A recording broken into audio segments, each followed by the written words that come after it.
Hello, everybody, and thanks for joining us this afternoon, or whatever time it is, depending upon whether you're watching this live or whether you're watching this on repeat.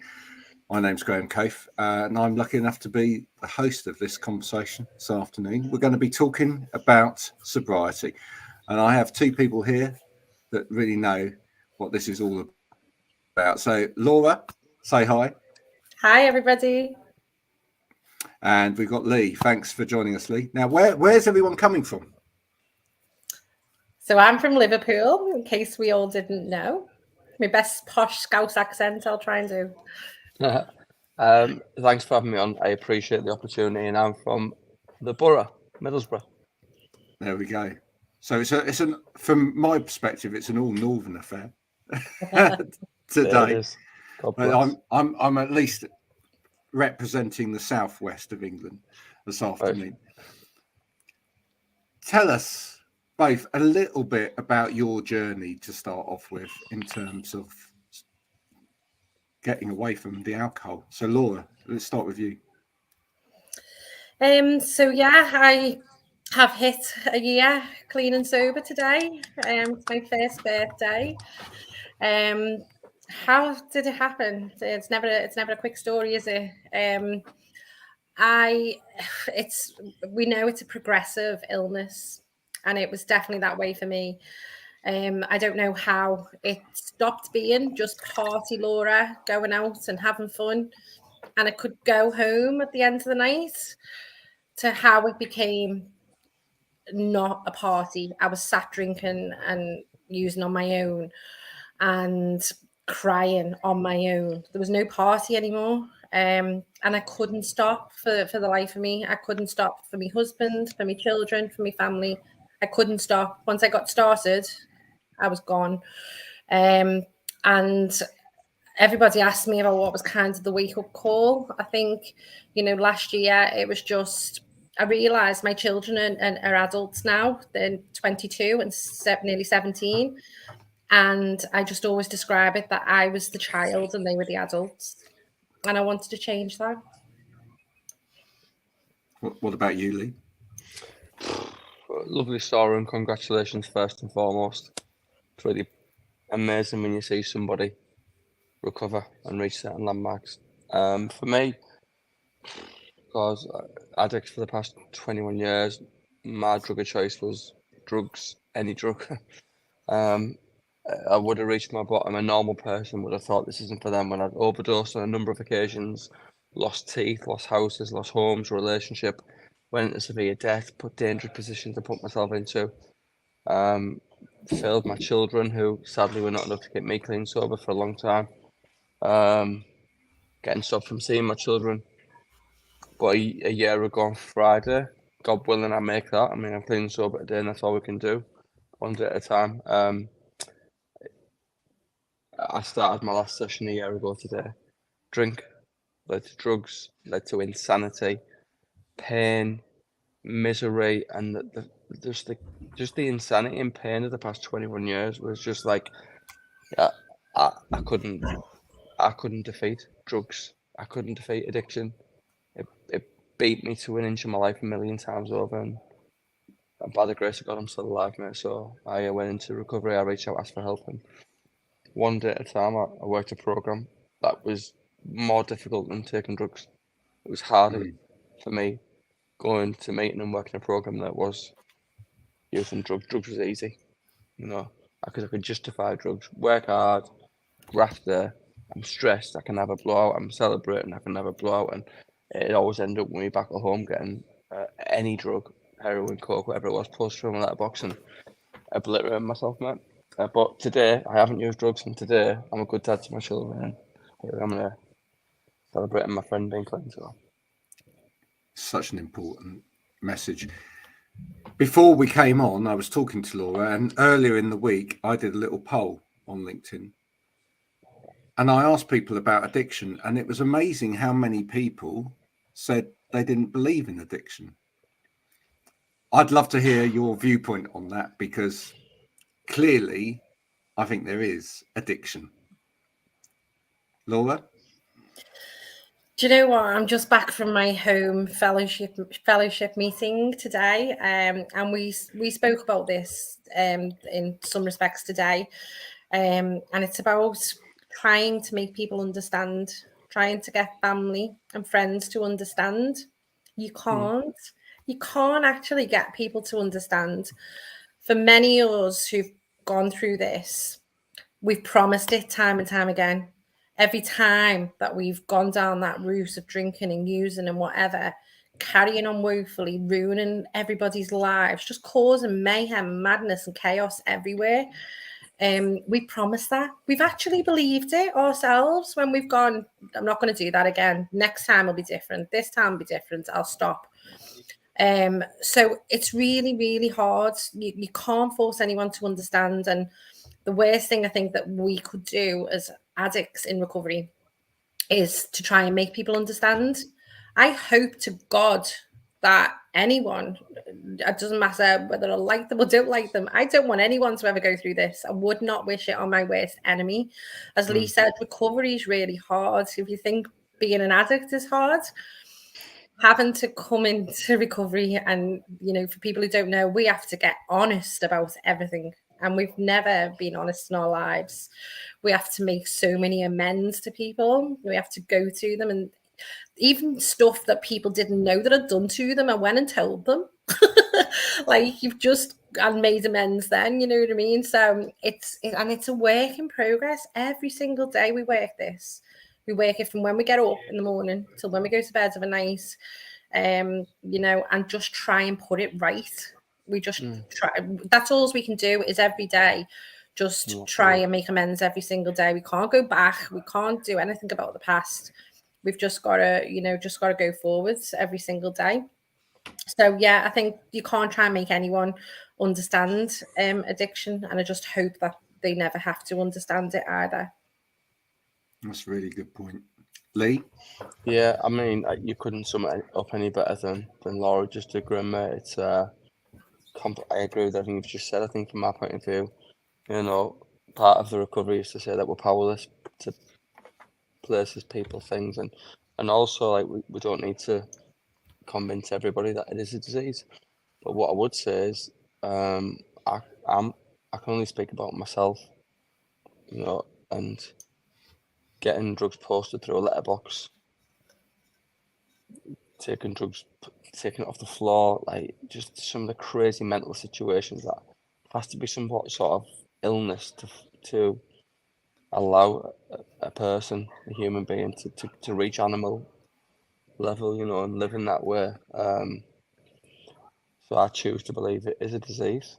It is a real thing because of my experiences and things that I've seen and lived and the places that disease took me. However, if people say it isn't a disease and they don't believe in addiction, that's also okay because I'm powerless to that. But they may not have seen it firsthand or felt any pain from that. And God bless, I hope they don't. I think a lot of people feel that it's not there because it's not something they've been through, as you say. Yeah. And it's or it's quite easy in a way, if nothing ever bad has happened to you in your life, to actually have this mindset that it's all about mindset and things are positive. Yeah. But not until something bad has happened to you in your life do you understand that actually sometimes things are out of your control because something's happened. Yeah, something's changed in your life that means that you now don't have that control anymore, and you then have to seek to get that control back. Yeah. What was the thing for both of you that made you want to reach out and actually find a solution? Laura? I don't think it's one thing, is it? I think when people ask us this question, they expect there to be, and I'm sure in a lot of cases, there is like a light bulb moment maybe where people go, this is it. But as I say, addicts, we have them light bulb moments every day, every time, we go and do it again. So it's really hard to say. It's just, I think you have enough. We're literally, we are dying. We are dying inside. There's no other way to describe that. Lee shared, he was suicidal. I attempted to take my own life because I couldn't see a way of living with this head of mine.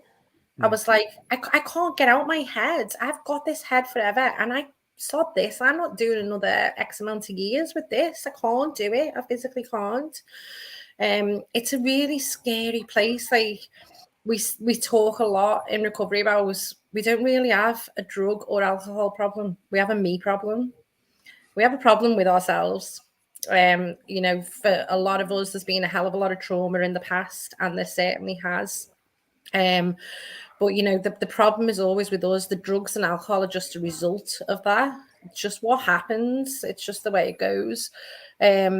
So you'd have to work. You'd have to work on yourself an awful lot.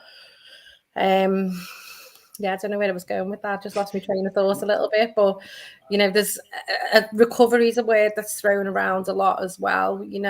There's being sober, and then there's recovering.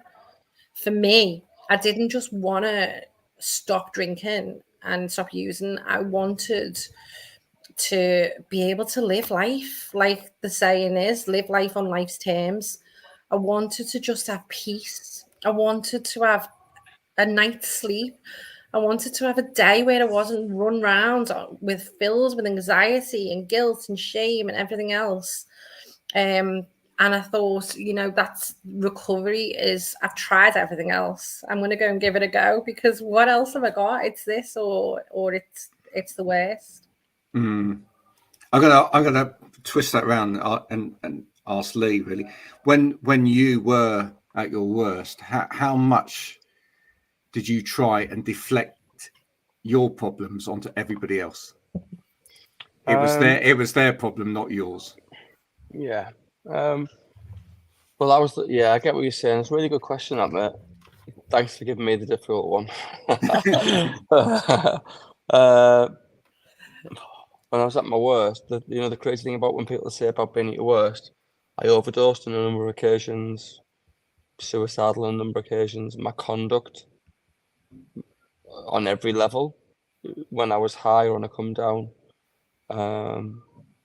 letting people down, letting myself down, the embarrassing and very dangerous situations and places that I took myself to continue using. And it was everyone else's fault but mine. Abused as a kid, stressed at work. I'm not allowed to see my kids. Don't know what it's like for me. All of you saying, but right, I was the problem.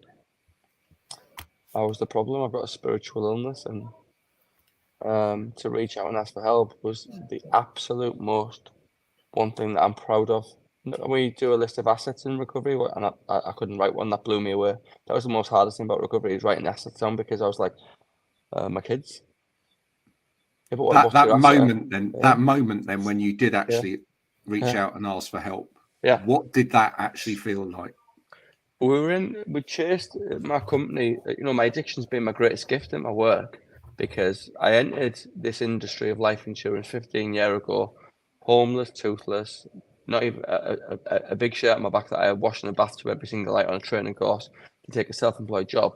But my addiction is absolutely my superpower, because our addiction makes us capable. It's a superpower.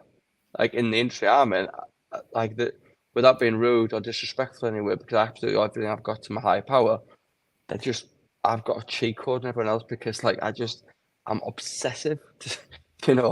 I have to be the best. I have to, and I'll work and I'll work through it. It's my addiction. They can't compete with that. Mate. But when I reached out and asked for help, I was in a hotel room. We'd won a big award. It was in Barcelona, a 5-star hotel, and the same place I was when I overdosed. The same place I end up every single time. I was alone in the bedroom, with gear getting posted under my door, crying, sobbing, naked, wanting to die, paranoid, thinking there was people under my bed and people in my cupboard were carrying a knife around in my hotel room, thinking there's someone here, they're going to get me. I don't know who or what, but somebody's going to get me right now, and walk around with a knife naked, thinking I'm going on the FaceTime to my sister, my brother, Francis, saying someone's here and they're going to get me. I don't know who the fuck it is, but I'm going to stab them. If someone would have walked in, God knows what I would have done, mate. I was insane. For some reason, I reached out to somebody who I can't name, obviously, with it being anonymous, who I'd never met in my life. I don't know how I even knew they were in recovery. Definitely a higher power, and said, please, can you help me? I'm totally fucking lost. And I cannot beat this by myself. I cannot beat this. I've tried everything. Faith, which is my most important thing apart from faith. Everything. Work. Whatever. I couldn't swap in addictions. I've swapped a lot as well. But I couldn't beat this. So I reached out to somebody I'd never met and said, please, will you help me? 3 days later, I was in a circle of chairs listening to all these new words I'd never heard before, like unmanageable, powerless, surrender, principle. I was like, what? Just for a day, what does that mean? What are they talking about? Holding hands and I'm like cuddling me, and I was like, fuck off, get off me. You know? And that reaching out to somebody I'd never met before and being I was slowly committing suicide, mate. It's absolutely a high power has kept me alive, mate. I should have died a million times. I have to have some message. Hopefully it is to help other addicts and that they can recover. Could you almost not believe you'd written those words to somebody when you were there? Yeah. The messages to the person. Yeah. Could you almost like sense, well, I can't actually believe I've actually now got to that point where I've done that, because it's... I can't explain it. It's a power greater than myself. I believe that's something greater than me. I don't want to use the word possessed because I was off my head on fucking copious amounts of whatever.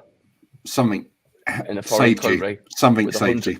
With 100 people in the same building, and we just won the trophy I'd been chasing, and the statue, you know, the statue thinking it would fix me, I'd be the best, and I'm the downstairs, and I had to go and face them all next day, and they knew I'd lost, and I just said, I need some help. I'm dying.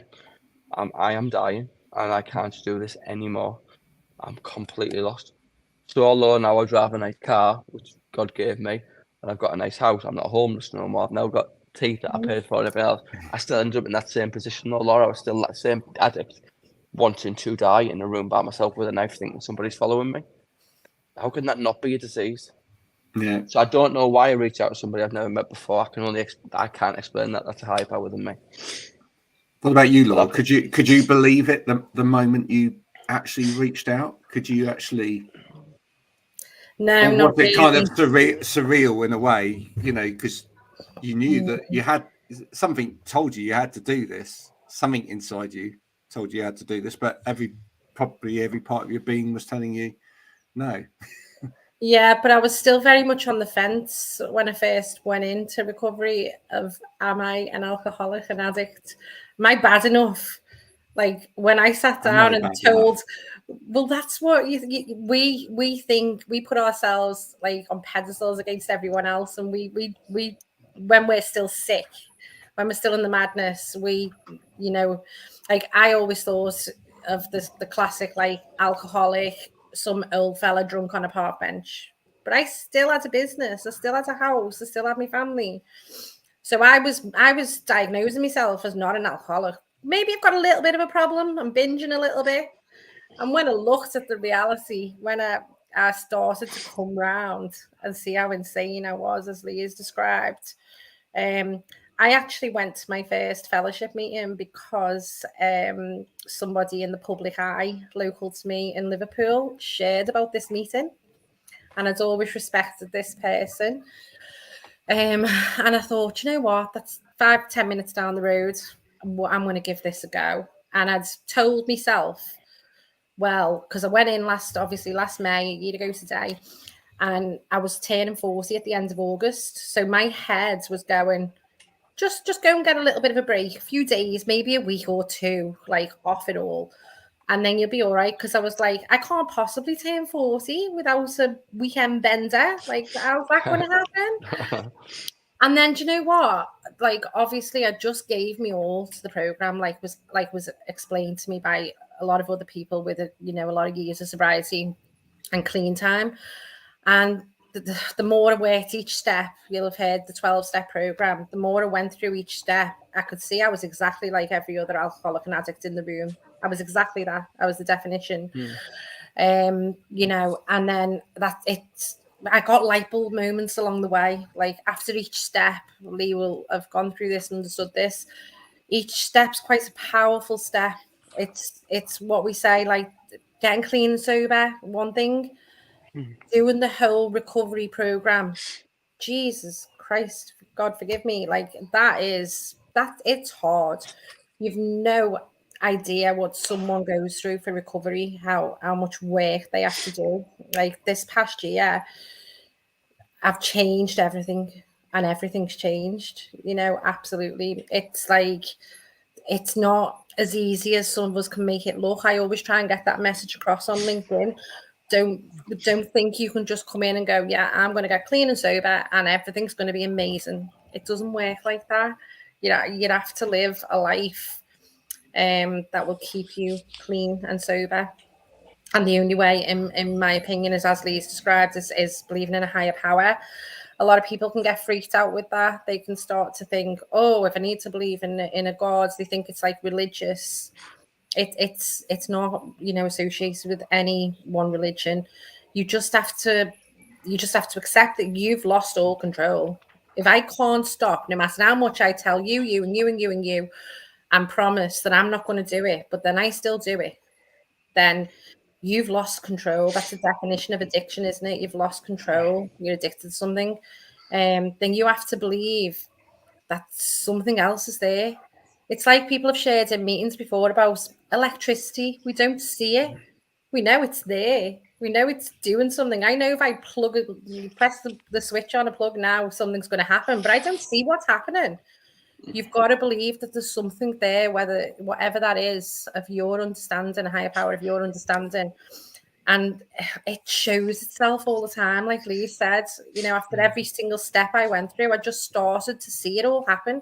You start to see a bloody miracle, a real life miracle happen, and you can't explain it. I do wonder whether some of the problem around addiction is the narrative of society that, you know, I'm not, as you were saying there, that's quite interesting, that I'm not bad enough to be here. But we see that so much. I mean, I gave up drinking alcohol over a year ago, just out of choice, right? Because I've got to a certain age in life. I don't want to make a fool of myself at a party. You know, I want to actually be able to drive to things, etc. You know, I don't want to wake up with a headache the next morning. But the thing is, even for myself, you know, and I wrote about that in the post the other day. If I go to a party or whatever and people are drinking alcohol, you need to almost argue with people about the fact you're not drinking, or you're not taking anything, or you're not participating, etc. And the response that you always get back from people is, yeah, well, I suppose that's great for you. I'm glad, but you know, it's not a problem for me. I like doing this, but you know, if I wanted to give up, I could give up. But clearly they can't, because if they could, then, you know, it's always, well, I really want to, but I'm fine. It's fine. It's not a problem for me. It's part of the problem is that we kind of incorrectly, if you like, measure where we are against everybody else when it comes to these substances that we're taking, because actually we feel, oh, we've got this under control. Yeah. When it's harming yourself and others, especially, you know, when it's creating that much, then it's a problem. I mean, we can't diagnose anybody as an alcoholic and addict. I couldn't diagnose myself. I'm certainly not going to be able to diagnose someone else.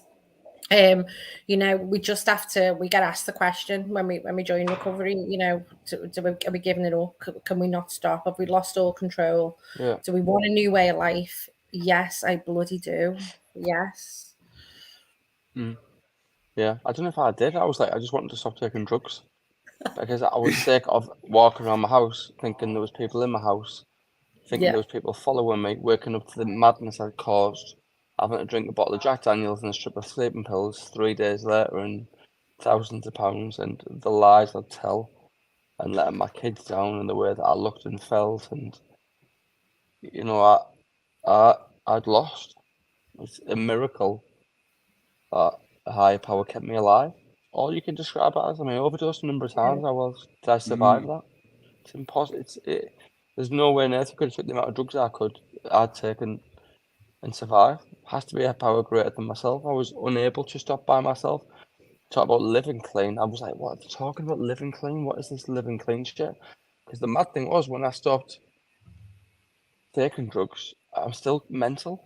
I'm crazy than fucking ever. Like, I'm mad. I'm mad. Like, I am do lally tap. But as much as I struggle with the program, and I haven't had each person's recovery is unique to them, I guess, right? You do the step. I never finish the step and go, oh, that was nice. I always think, I fucking hate this program. This is a fucking chore. It's like doing the washing or the hoovering or the ironing. I don't have to go all the way there, and I sit in the fucking thing, and I've got better things to do. However, my daughter messages me now, and I can be present and take her for tea and lunch. Before this happened, my daughter found something in my house, which I can't go into details, and didn't want to see me no more. I got stopped from seeing Kit because I wasn't in the right space to have him by myself. I had to have supervised visits. And now I've just got back from WrestleMania with him. And as much as I don't understand that, I don't really need to a lot of the things. I turn up, I put my ass in the seat, I listen. As long as I'm honest, open-minded and willing, I'm a dad today. Does that make sense? I haven't taken drugs today. I don't believe I will take drugs today, God willing. And that's not my solution to my craziness no more. And although I've yet to have that ta-da moment, the amount of people who say, because in recovery, no one ever goes to me, no, you're not that. Everyone knew I was fucking had it way before I had it. Yeah, I think you should. It's all I ever had. Yeah, I think you should. The house repossession, the multiple breakups, the lies, the manipulation, the losing your teeth, the fucking tender, drug dealers being after you, losing job. They're going missing for 3 days, everyone thinking you're dead. The mentalness, the insanity of your conduct in different ways. People think you're stealing your houses. People like if you'd seen me have a drink, you'd know I had a problem. So no one wanted to say to me, "Yeah, you're all right." It's just nobody said that to me. They knew I was mad, and I'm still mad now. But I'm not taking drugs for God willing, just for a day. More manageable. I'll go with me tonight. Oh mate. Did you know anything about recovery, Lee, before you went in? Did you know what was going to be involved? I would, I believe that I'd come across certain things that I think had been put in my path by my higher power or the universe or whatever it is people believe in. I absolutely, it's nothing to do with me. I respect everyone. And I'd watch certain things and I'd go, oh. For certain films, a film called Beautiful Boy with Steve Carell, I watched it and I thought, oh, my heart sunk. I'm thinking, that's fucking me. That I'm watching me on the film here. That is me, that level of unmanageability, that level of insanity.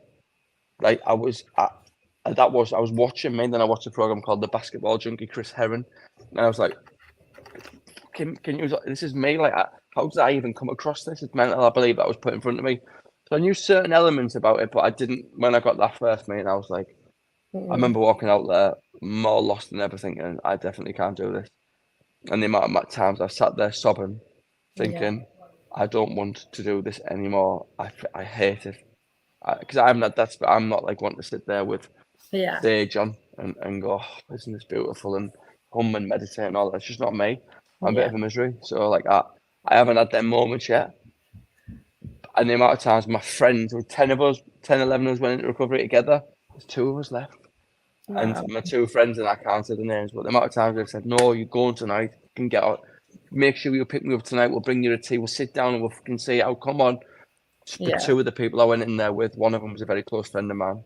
God bless it. Have died, and there's only 2 of us left. Wow. Now that's how this is. This is a fucking deadly, progressive illness. That's the reality. One of my very good friend's son. Like, we were in there together. He sat next to me, and the next minute I look and he's not there no more. That's the reality of this. So when people go, it's not an addiction, tell their parents. Like, your opinions are great, but go and explain that to this person's parent. And this is a very close friend of mine. God bless, I love him very much. So yeah, that's reality. You sit and people disappear out of him. No, Yeah, thank you. No, I know. It's so true. Like you probably see it as much as I do. I shared before we came on, I've been to my home meeting today, and time means nothing. I think that's why we say one day at a time. Like, it's a lovely achievement today. It is. But I am so humble with that, because if I start getting congratulations from everywhere, my pride goes sky high. I'm like, yay, I've cracked this. I can have one now. I've done a year. I could go and have and my head's gone before I even know that I'm gone. Like Lee said, we're mad. Our heads we have a head that's like a washing machine that tells us, lies to us, and it goes, do this, do that, do the other. And it's insanity, isn't it? We can't listen. We don't know how to differentiate the truth from the false. No. We're just so lost when we're in the madness. Today, I seen there was these meetings can be really gorgeous sometimes, and they can be very draining and sad other times when people relapse. What I can say and what I'm learning all the time is that people go back to old behaviors, and you can see it happening a long time before they pick up that drink and drug. You can see displacement behaviors, can't you, Lee? You can see people getting a bit, all the defects showing, all of the bad things. Like, I am try to be so aware of myself now, but I ask everybody else to be aware of me too. If you start seeing, like, even just like if I start carrying on in the car, like I can get bad road rage, and I found out that I was using that bad behavior in the car. So I'm trying to be loving, patient, and tolerant all the time now. On my way to the meeting today, I just went, you effing such and such to someone. And I went, oh my God. Like, that's how easy. That's what I talk about defects and behaviors. We start to allow any of the things in of how we used to behave. That's what takes us to go and picking up that drink and drug. Yeah, definitely. For me, I picked up work's a real issue for me. I can answer that in a minute. So if my picked up, it's definitely sex, chase sex. Work is beyond with me. I do like treble shifts, work 4 days at a time. People go, you go that long without sleep? I've just had 21 years of fucking practice with sleep. Don't worry about not sleeping. That's never been an issue with me. I've been a crack addict for 21 years, so not sleeping ain't a thing for me. And and eating food's a really big thing for me. Like early on, about 3 or 4 months in my recovery, I was going through lying bars. I got really bad with. I was doing like 12 a night. I remember you posting this. Yeah. Fucking mental. And then I went through pasta lollies. I had 4 boxes of fruit pasta lollies, and I ran out of them one night. And I'm on my knees because thinking, what do I do here? Like, how do I get my son, Kate, God bless, out of bed in the car and get him to the garage so I can buy more fruit pasta lollies at 2 in the morning? I was not an illness. I fucking fruit pasta lolly. And but the other things but slowly but surely, I haven't had a fruit pasta lolly or had a lion bar or took any crack today, so go for it. But I have replaced the addictions. I do. My work it's a problem. Let's cover Rebecca's point, shall we? What other support networks can we signpost to? Go on, Lee. You said you can. I can't any. It's well, you've got to go to a meeting. Yeah. I tried fucking everything in the world. Reading, my faith, my man of faith, my kids, everything, work. You've got to go to a meeting. That's all I would say to anybody. Even in the meetings, I see like my predecessors, my sponsor, who by the way, like I fucking love you. She saved my life. She's an angel for me. Saved my life. Like, you got to go to a meeting. I wish I had a better answer for you, but you have to go to a meeting. There's no other way to do it. If that is the answer, then that's the answer, isn't it? Ultimately. Well, that's our experience, isn't it? And that's all we can share is our experience. Like, we've both tried a lot of other ways and a lot of other things. And I said it again about the 12-step program. If you looked at it, it is beautiful to me, because it's changed my life around. It's made me be the person that I felt that I always was, but I got so lost from it. I just got all these defects in, all these bad behaviors, and carried on woefully. And I feel like I'm living today as I'm absolutely meant to live and meant to be. It's like I said before about the dry drunk. You'll see people. I see it all the time. I'm having to take a little bit of a step back from TikTok at the moment because I'm getting really wound up by it, because there's a lot of people on there and sharing sobriety journey, and that's all great. I shared my journey from day one. You know, if there's a message to share it. But for me, I think, and I've seen in experience, you will only run so long being a dry drunk, which is being sober and clean.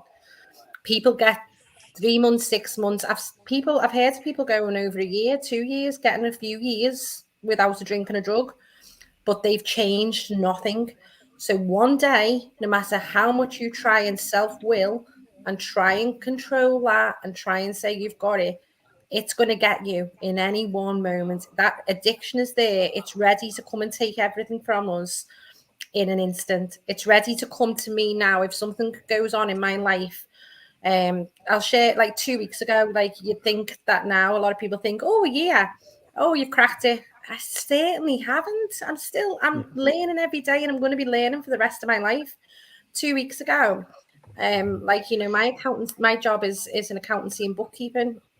We have a client, one client who's got a few bars, and I was having to review all of the receipts, which is obviously just full of alcohol. It was a Friday afternoon. The sun was shining. This was 2 weeks ago. Something had come up in the morning. Someone had annoyed me, and I'd not dealt with it. And I'd gone into this task of looking at all of these receipts. And it was vodka, red wine, vodka, red wine, vodka, red wine. And all I was doing was reading it. Within half an hour, I was like, my head was like, go and have a vodka, Laura. Go and have a red wine, Laura. Go and do this, Laura. Do you know what? You could just go and have a couple before my husband gets home from work. I wouldn't have to tell anyone. I'm back. My head's gone in that instant, all because of something little's gone on in that morning because someone's annoyed me a little. I've not dealt with it. I've not shared it. I've not told my sponsor. And it's been ready to come and get me then. That's what it does. So I just picked up the phone to my sponsor, and she helped me to see the sanity and get away from the insanity.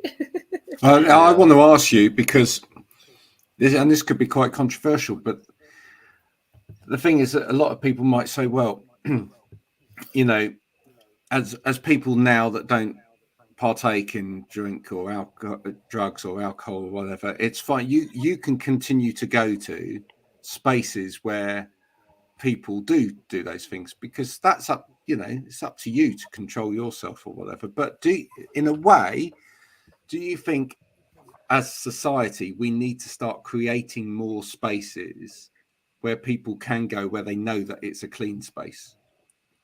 And the reason I say that is because actually, from what we've heard in this conversation, and actually while we know a lot of people they might not be where you are, but they might be at a level, it isn't a choice. So, you know, and even in that little way where I went to something at the weekend and someone's going, well, go on, it's all right. I know you say you don't have a drink, but have a drink. You know, if do we need to not actually have some spaces where, especially for the younger generation coming through, actually this festival, this going on, whatever, there aren't any drugs, there aren't any alcohol, we're not promoting any of that, we're promoting sobriety at these things so that actually it is a safe space. Do we need that? You go, Paisley. I really don't know. I was hoping you would. I don't know the answer. I think, like, do you stay away? Do you still stay away from places if you feel like it could be an issue for you? There's not supposed to be drugs anywhere, is there? Drugs are illegal, so like it doesn't work. Don't take it drugs, doesn't work, kids. mate. So don't take drugs. There's drugs everywhere. And people say, let's have alcohol. Like, you know, no matter where I went and all that, I'd find drugs. It didn't really matter, like, where it was me. I'd follow me around. Do you know, I might take Lee everywhere with me, and Lee's an addict, and I'd find drugs anywhere. Iceland, Dubai, and within 10 minutes I'd find drugs. It didn't really matter to where I went. Should we have safe spaces? I'm not a good socializer anyway. Part of the reason I took drugs for all them years is so I take drugs to go socialize with people. As soon as I took one, I'd go home and be by myself.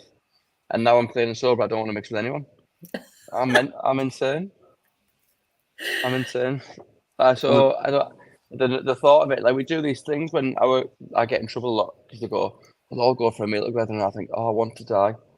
I can't. I'm very uncomfortable in them surroundings. So going for big meals together and sitting round and all going for big walks together, I couldn't think of that worse. It's just not who I am, mate. Like, I'm not a guy, clean, sober, or whatever. I'm just not, and that's okay. Does that make sense? But like, clean Massively. spaces, yeah. I don't know. I like, you know what I like doing? Spending time with my son, going for something with my daughter. That's where I am comfortable. Where I'm Lee, I guess, you know. Sorry to speak about myself in the third person. A bit of a knob thing to do, but like I It's don't know. No, What do you know about what? you, He Laura? perfectly. Lee hit the nail on the head, and what he said early on in that, I got onto it. It doesn't matter to us. We're addicts. Yeah. It does not matter to us where you put us. If we want a drink and a drug, we're going to get them. We are going to get it.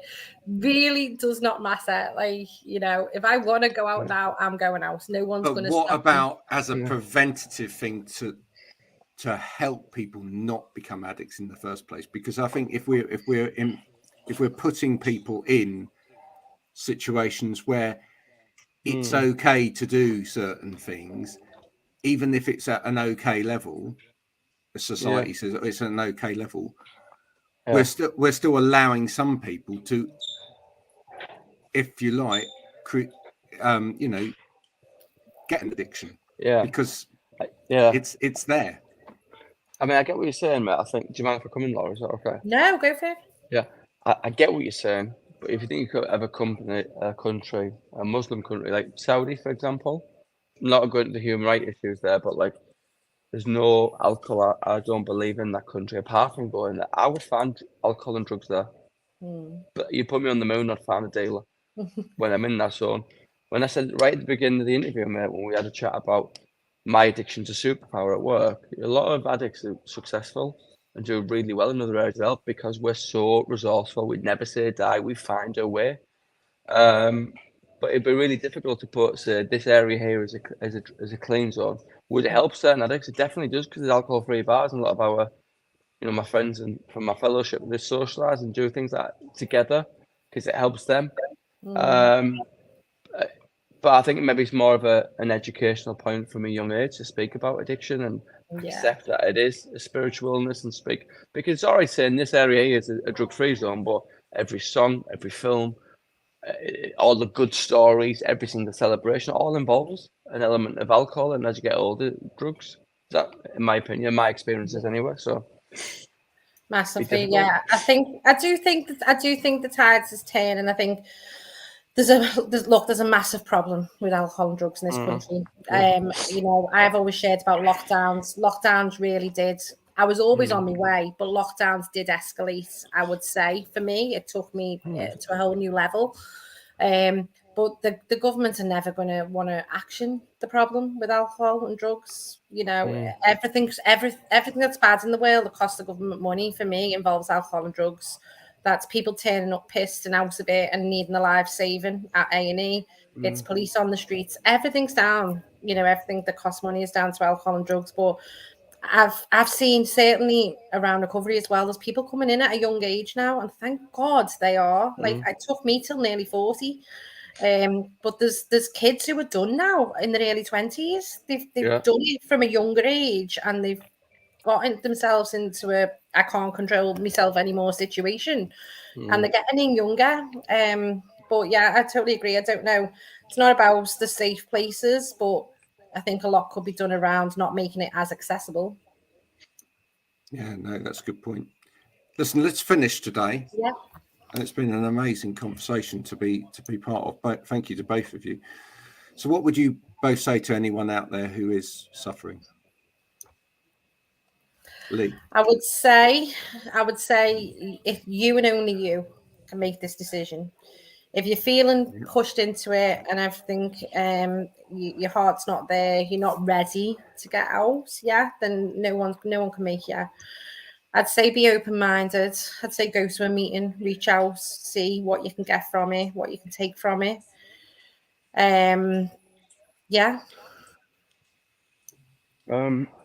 Yeah, I agree with everything Laura said. That, you know, me being a controller and manipulator, and part of my defects, we call them defects of character. Yeah. I wanted to change the steps, man. I'm thinking they're too old. Like, why is it anonymous? I understand why, because everyone has different lives and they can't but it shouldn't be at this stage. We need to talk more. There should be more accessibility to it. Do the steps work? Well, clearly they do. There's some examples, but maybe I don't know. I'll probably get critiqued here, but No, go. Could be a bit fresher, Yeah. because it is a bit like what we're talking about. God knows what a kid coming in thinks. Yeah. Fucking mumbo jumbo and holding hands and cuddling and these mad words. I'd get a dictionary and go, what does that mean? And I'm not a stupid guy. I don't think quite streetwise. High emotional intelligence. I'd be like, what does that even mean? I've never heard that word in my life. Yeah. But it's the only thing available that can get you clean and sober, as far as I'm aware. Or certainly the only thing that got me clean and sober just for today. I would ask for help, be open-minded, and what's the alternative? Because you're slowly committing suicide, and that disease doesn't go by itself. I promise you. Yeah. Fucking brutalised me. Like, the amount of times I'm sitting thinking, they know the overdose when I went in hospital. They're only some of them. I definitely had other ones where I'm thinking, I'm dying. I'm frothing at the mouth. I'm dying here, and my heart has gone like, I'm dying. How on earth am I alive? God, It's a miracle. Has to be a higher power, mate. So I don't know the answer to that. I don't know. No, I think I would like people to look out. Again, we can't diagnose anyone, but for me, as I say, the signs were always there. The signs were there, and yes, I would have told you absolutely where to F off if you'd have tried to say to me, you've got a problem. But you know what? If you'd have tried to say that to me, I'd have come back to you last year and made an amends to you. So I am willing to have difficult conversations with people. If I've seen friends or family, I wouldn't diagnose, but I'd just start to approach and say, do you think this may be getting a little bit? Can you see this? Can you see that? Or anything, just to try and encourage, because I want everyone to live a life that I'm living now. I don't want to see them seats being empty because people have lost their lives. There's a solution, as we say, and it's there for anyone who wants it. Thank you, both of you, today for being you. so brutally honest and frank. Is there a best website or anything that people can go to if they do want to find out more? Yeah, you can search for a 12-step program, recovery meetings. There are different fellowships across the world. You can just find what's right for you. But all you have to do is Google search that you want to find a 12-step program, recovery meeting, and get yourself along to it. What's the worst that can happen? What is the worst? Lee, Laura, thank you so much for coming on and talking frankly. I expect LinkedIn's never seen the likes of it before. So, Laura, congrats. So happy for you. Yeah. And to you, my love, this week. Absolutely brilliant. Thanks, Graham. If you want to know any more information, if you just want to ask Laura or Lee a question, please do connect with them on LinkedIn and just, make a friend. God if bless. Nothing else. Thanks so much, Lee. Thanks, everyone. Please, have a good rest of the day. God bless. Bye for now. Congratulations. Bye. Bye. Thanks, Matt.